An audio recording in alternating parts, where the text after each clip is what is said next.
മിഥിലാമസാണ്. നാളത്തെ പരീക്ഷയ്ക്ക് ഉറപ്പായും വരാൻ സാധ്യതയുള്ള ഒരു ചോദ്യമാണ്. എന്നാൽ നിങ്ങൾക്ക് എപ്പോഴും തെറ്റുന്നതാണ്. ദാമൊക്കിലെ ഫോർമുല കണ്ടുപിടിക്കുക, രാസസൂത്രം കണ്ടുപിടിക്കുക.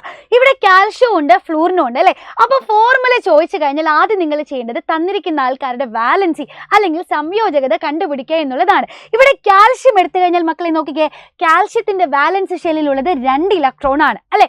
അപ്പൊ കാൽഷ്യം എന്താ ചെയ്യുക? 2 ഇലക്ട്രോണുകളെ വിട്ടുകൊടുക്കും. 2 ഇലക്ട്രോണുകളെ വിട്ടുകൊടുത്താൽ കാൽഷ്യത്തിന്റെ വാലൻസി 2 ആണ്. ഇനി ഫ്ലൂറിന് നോക്കാം. ഫ്ലൂറിന്റെ വാലൻസ് ഷെല്ലിൽ ബാഹ്യതമ ഷെല്ലിലുള്ളത് 7 ഇലക്ട്രോൺ ആണ്.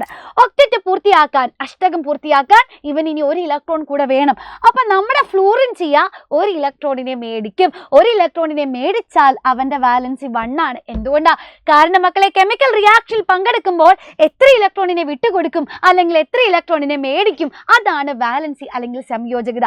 കാൽഷ്യത്തിനെയും കിട്ടി, ഫ്ലൂറിനെയും കിട്ടി. ഇനി നമ്മൾ എന്താ ചെയ്യേണ്ടത്? ഇവരുടെ സിമ്പൽ എഴുതണം. സിമ്പൽ എഴുതുമ്പോൾ ശ്രദ്ധിക്കണേ, പോസിറ്റീവ് ചാർജ് ഉള്ള ആളെ ആദ്യം എഴുതണം, നെഗറ്റീവ് ചാർജ് ഉള്ള ആളെ രണ്ടാമത് എഴുതണം. അപ്പൊ ഇവിടെ കാൽഷ്യം ഇലക്ട്രോണിനെ വിട്ടുകൊടുക്കും, സോ കാൽഷ്യത്തിന് പോസിറ്റീവ് ചാർജ് വരും. ഫ്ലൂറിൻ ആണെങ്കിൽ ഇലക്ട്രോണിനെ മേടിക്കും, സോ ഫ്ലൂറിന് നെഗറ്റീവ് ചാർജ് വരും. ഇനി ഇവരുടെ വാലൻസി തലയുടെ മേലെ എഴുതി കൊടുക്കുക. കാൽഷ്യത്തിന്റെ വാലൻസി 2 ആണ്, ഫ്ലൂറിന്റെ വാലൻസി 1 ആണ്. ഇത്രയും മതിയോ? പോരാ. ഇനി ഈ മക്കളെ ഈ വാലൻസികൾ തമ്മിൽ നമ്മൾ ക്രോസ് മൾട്ടിപ്ലൈ ചെയ്യണം. അതായത് കാൽഷ്യത്തിന്റെ വാലൻസി കൊണ്ട് നമ്മൾ ഫ്ലൂറിനെ ഗുണിക്കും.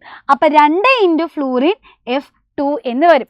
ഇനി ഫ്ലൂറിന്റെ വാലൻസ് കൊണ്ട് കാൽഷ്യത്തെ ഗുണിക്കണം. 1 × കാൽഷ്യം 1 കാൽഷ്യം. കിട്ടിയില്ലേ? Calcium fluoride set.